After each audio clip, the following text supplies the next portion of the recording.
Isahan ko na yung countertop. Korean. Okay. Isa ko na yan. Ayan.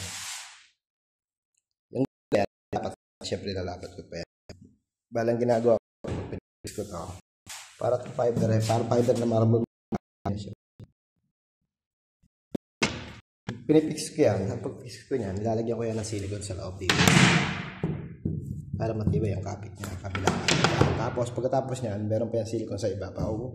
Diretso yan pag gano'n. Tapos dito chemical. Dito sa baba, dito chemical naman yan dyan. Yan, sa baba. Yan. So, okay na yung skirting niya. Nadali ko na rin. At saka itong Korean. Naka-size ko na to. Kaya sumakto na siya. Ito na lang. Kakat ko yan. Para mabuo na siya. Tapos, pag okay na, ito yung pinaka-chain niya. Diyan ako magdudugto. Ito ang gamit kong chemical. Kaya ang gamit kong chemical. Mga pampakinis natin. Wala kang polisher eh.